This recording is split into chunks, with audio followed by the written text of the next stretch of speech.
Minister साहब ये फरमाइए कि बीइंग चेयरमैन ऑफ पीटीआई आप क्या समझते हैं कि ये जो आईनी तरमीम वाला मामला है ये किसी मंतकी के अंजाम को पहुंच जाएगा? देखिए, ऑब्वियसली अगर आइनी तरामीम का मामला शुरू किया हुआ तो मंतकी अंजाम तो one way the other day पहुँचेगा। लेकिन हमें जो सबसे ज़्यादा एतराज़ है इस पर वो यही है कि जो तरीक़ेकार अपनाया गया है वो बिल्कुल गैर जमहूरी, गैर आइनी है और इसकी तो सिविलाइज वर्ल्ड में कोई हिस्सा नहीं बनता। अगर आप लोगों को उठाते हैं, धमकाते हैं, उनको प्रेशराइज़ करते हैं और इसी तरीके से आप अपने नंबर बनाते हैं और नंबर पूरे करते हैं तो ये तो जमहूरी अमल नहीं है। इसका तो मतलब ये हुआ कि फ्यूचर में कभी इलेक्शन हो जाए तो मेजॉरिटी पार्टी के पास जो लोग होंगे, माइनॉरिटी पार्टी आ जाए और उनको डराए धमकाए, अपने साथ मिलाए और अपनी हुकूमत बनवा ले। ये तो तरीका नहीं है। आईन एक ऐसी डॉक्यूमेंट है जो पूरी दुनिया को, मुल्कों को इकट्ठा रखती है, लोगों को। तो अगर ऐसा है तो आप रख ले, डॉक्यूमेंट बना दे, कैमरा प्रोसीडिंग की भी ज़रूरत नहीं है। आप खुल के रख के डॉक्यूमेंट्स ये हम करना चाहते हैं एंड फॉर दीज रीज़न ये मुल्क के लिए बेहतर है, कौम के लिए बेहतर है, ये पार्लियामान के लिए बेहतर है। फिर सारे लोग एग्री कर जाएंगे, जिसने वोट देना है वो वोट देगा, जो नहीं देगा उनका वो अपोज का हो जाएगा। बैरिस्टर साहब आप खुद माशाल्लाह एक माहिर कानून है और ख़ास तौर पर कॉन्स्टिट्यूशनल मैटर्स को बड़े अच्छे से समझते हैं, तो आपके ख्याल में ऐसी क्या तजावीज़ हैं जो आपने हुकूमत को दी हों या आपके ज़हन में हों कि ये अगर शामिल हो जाएं तो आप उनके साथ मुत्तफिक हो सकते हैं? नहीं, देखो, फ़िलहाल हम हुकूमत के ही दस्तावेज़ को देख रहे हैं। हमने अपनी तरफ से कोई मुजवज़ और कोई मुसवदा नहीं दिया है, नहीं हम इस वक्त देना चाह रहे हैं। हमने उनको कहा जब आपका मुसवदा फ़ाइनल आ जाएगा हमारे पास, उसको हम डिस्कस करेंगे अपने अलायंस के साथ, मौलाना साहब के साथ। उसके बाद खान साहब के साथ हमारी मुलाकात होगी, खान साहब से डिस्कशन होगी, खान साहब के हिदायत के मुताबिक फिर आकर के अपना ब्रीफ हुकूमत को देंगे। अदरवाइज़ हमारे पास तैयारी मुकम्मल है। वैसे आप क्या समझते हैं कि आईनी बेंच जो है उससे सूरत हाल बेहतर होगी? क्या वाकई ही आईनी बेंच की ज़रूरत है या सिर्फ हुकूमत?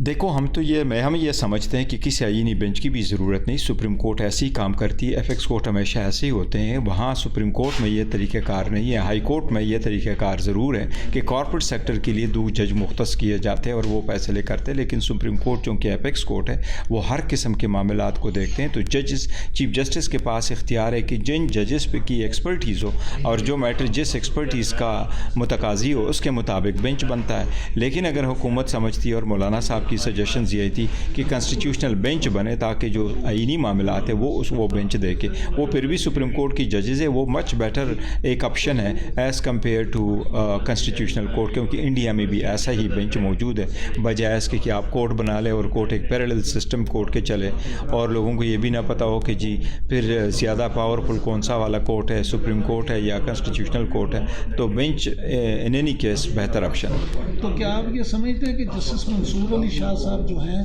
वो आइंदा 25 तारीख को चीफ जस्टिस ऑफ पाकिस्तान का हलफ उठा लें? देखिए, हुकूमत पता नहीं अभी तक क्यों नहीं कर रही। लास्ट टाइम तो इवन 87 डेज़ पहले काजी फैसल साहब का नोटिफिकेशन हो चुका था और बाकी भी जजेस का नोटिफिकेशन आलमोस्ट महीना पहले हुआ करता था। अब तो तकरीबन हफ्ता रह गया और अभी तक नोटिफिकेशन नहीं हुआ। इनके क्या ख्याल है? लेकिन आज का जो आईन है इसके मुताबिक जो सीनियर मोस्ट जज है उसका राइट है कि वो चीफ जस्टिस बने। लेकिन बैरिस्टर साहब, मौजूदा जो सूरत हाल है, जिस तरह से हुकूमती इत्तेहादी इस बात पे तो मुत्तफिक है कि आईनी बेंच बनेगा, इसका मतलब है कि काजी फायज ईसा साहब का तो अब चांस नहीं है, क्योंकि अगर आईनी अदालत ही नहीं बनेगी तो आईनी अदालत के सरबराह वो कैसे बनेगी? लिहाजा आपका एक मुतालबा तो लगता पूरा हो गया। नहीं, देखो, वो हम एक बात कर रहे थे और उसकी रीज़न यही है कि हम एक प्रिंसिपल स्टैंड था हमारा कि जो रिटायर हो जाए तो आप जजेस की मुद्दत मुलाजिमत में तोसीह ना कर दें ताकि 68 और इसका ना हो, दोबारा ये झगड़े ना हो, इसको ख़त्म कर दें। तो इसलिए ये हमारा एक मुतालबा ज़रूर था, वो तो ख़त्म हो चुका है। लेकिन एज़ फार एज़ देखो बाकी इश्यूज़ कुछ अभी है जो हल तलब है। आपके नज़दीक सबसे अहम इशूज़ में क्या है? देखिए, सबसे अहम इशू इसका यह है कि as per as constitutional amendment और कंसर्न के जो कॉन्स्टिट्यूशनल अमेंडमेंट लेके आते हैं, हम उनको कहते हैं अगर कॉन्स्टिट्यूशनल अमेंडमेंट हो तो वो एक जुडिशरी आइसोलेटेड ना हो। ये तो सिर्फ़ और सिर्फ अदलिया को महकूम करने के लिए कोशिश ये होनी चाहिए कि अदलिया आज़ाद हो, जुडिशल रिफॉर्म ज़रूर हो और बेहतर तरीके से जजेस काम करें, उनकी जो परफॉर्मेंस है वो बेहतर हो, लेकिन वो महकूम अदलिया ना हो। बैरिस्टर साहब, ये फरमाइएगा कि कुछ लोगों का ये ख्याल है कि जस्टिस मंसूर अली शाह साहब जो हैं वो पीटीआई इसलिए भी चाहती है कि वही चीफ जस्टिस बने कि वो अगर चीफ जस्टिस का मनसब संभालेंगे तो تو آتے ہی الیکشن کو نان ویلڈ قرار دے دیں؟ نہیں دیکھو، پاکستان تحریک انصاف کا کسی بھی جج سے کسی بھی صورت میں کسی بھی وقت میں کبھی نہ یہ مطالبہ رہا ہے، نہ امید رکھی ہے، نہ کبھی ہم اس بات پہ بلیو کرتے ہیں. ہمارا صرف ایک اسٹینڈ تھا کہ وہ سینئر موسٹ ہے، لہٰذا اس کا رائٹ ہے، اور جو ریٹائر ہو جائے 65 پہ تو عمروں میں تجاوز نہیں ہونا چاہیے. یہی ہمارا ایک سمپل مطالبہ تھا. آپ کے جو لوگ آپ کو چھوڑ کے جا رہے ہیں زبردستی یا اپنی مرضی سے، ان کے حوالے سے پی ٹی آئی کی کیا پالیسی ہوگی؟ دیکھیں، جو ہمارے لوگ ہیں وہ ہمارے ساتھ ہیں اور بڑے ڈٹے ہوئے ہیں اور سخت وقت میں خان صاحب کے ساتھ رہے ہیں. ہاں، بہت زیادتیاں ہو رہی ہے. رات کو جو جس طریقے سے زین قریشی صاحب کی وائف کو اٹھایا گیا ہے، ہمارے باقی ساتھی ان کو اٹھایا گیا، ان کے گھروں کو مسمار کر رہے ہیں، ان کو نوٹسز جا رہے ہیں، ان کے پلازے گرائے جا رہے ہیں، ان کو ڈرایا دھمکایا جا رہا ہے، ان کے بچوں کو ڈرایا دھمکایا جا رہا ہے، اور اس کے ساتھ جو ہے پریشر بھی دیا جاتا ہے، اور جو لوگوں کو نہیں ہے ان کو لالچ بھی دی جاتی ہے، آفریں بھی کی جاتی ہے. تو یہ ساری چیزیں غیر جمہوری ہے، یہ ختم ہونے چاہیے. اس سے سب یہ فرمائیے کہ being chairman of P T I, آپ کیا سمجھتے ہیں کہ یہ جو آئینی ترمیم والا معاملہ ہے یہ کسی منطقی انجام کو پہنچ جائے گا؟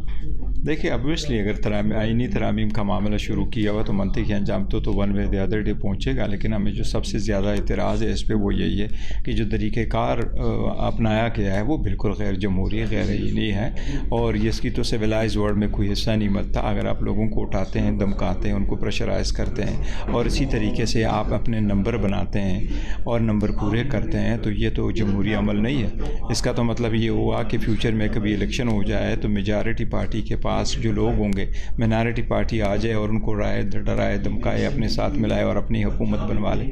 یہ تو طریقہ نہیں ہے. آئین ایک ایسی ڈاکومنٹ ہے جو پوری دنیا کو، ملکوں کو اکٹھا رکھتی ہے، لوگوں کو.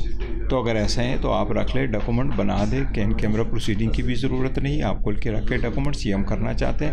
اینڈ فار دیز ریزن یہ ملک کے لیے بہتر ہے، قوم کے لیے بہتر ہے، یہ پارلیمان کے لیے بہتر ہے. پھر سارے لوگ ایگری کر جائیں گے، جس نے ووٹ دینا ہے وہ ووٹ دے گا، جو نہیں دے گا ان کا وہ اپوز کا ہو جائے گا. رسول صاحب، آپ خود ماشاء اللہ ایک ماہر قانون ہیں اور خاص طور پہ کانسٹیٹیوشنل میٹرز کو بڑے اچھے سے سمجھتے ہیں، تو آپ کے خیال میں ایسی کیا تجاویز ہیں جو آپ نے حکومت کو دی ہوں یا آپ کے ذہن میں ہوں کہ یہ اگر شامل ہو جائیں تو آپ ان کے ساتھ متفق ہو سکتے ہیں؟ نہیں، دیکھو، فی الحال ہم حکومت کے ہی دستاویز کو دیکھ رہے ہیں. ہم نے اپنے طرف سے کوئی مجوز اور کوئی مسودہ نہیں دیا ہے، نہیں ہم اس وقت دینا چاہ رہے ہیں. ہم نے ان کو کہا جب آپ کا مسودہ فائنل آ جائے گا ہمارے پاس، اس کو ہم ڈسکس کریں گے اپنے الائنس کے ساتھ، مولانا صاحب کے ساتھ. اس کے بعد خان صاحب کے ساتھ ہماری ملاقات ہوگی، خان صاحب سے ڈسکشن ہوگی، خان صاحب کے ہدایات کے مطابق پھر آ کر کے اپنا بریف حکومت کو دیں گے. ادروائز ہمارے پاس تیاری مکمل ہے. ویسے آپ کیا سمجھتے ہیں کہ آئینی بینچ جو ہے اس سے صورتحال بہتر ہوگی؟ کیا واقعی ہی آئینی بینچ کی ضرورت ہے یا صرف حکومت کا؟ دیکھو، ہم یہ سمجھتے ہیں کہ کسی آئینی بینچ کی بھی ضرورت نہیں. سپریم کورٹ ایسے ہی کام کرتی ہے، ایپیکس کورٹ ہمیشہ ایسے ہی ہوتے ہیں. وہاں سپریم کورٹ میں یہ طریقہ کار نہیں ہے. ہائی کورٹ میں یہ طریقہ کار ضرور ہے کہ کارپوریٹ سیکٹر کے لیے 2 جج مختص کیے جاتے ہیں اور وہ فیصلے کرتے ہیں، لیکن سپریم کورٹ چونکہ ایپیکس کورٹ ہے وہ ہر قسم کے معاملات کو دیکھتے ہیں. تو چیف جسٹس کے پاس اختیار ہے کہ جن ججز پہ کی ایکسپرٹیز ہو اور جو میٹر جس ایکسپرٹیز کا متقاضی ہو اس کے مطابق بینچ بنتا ہے.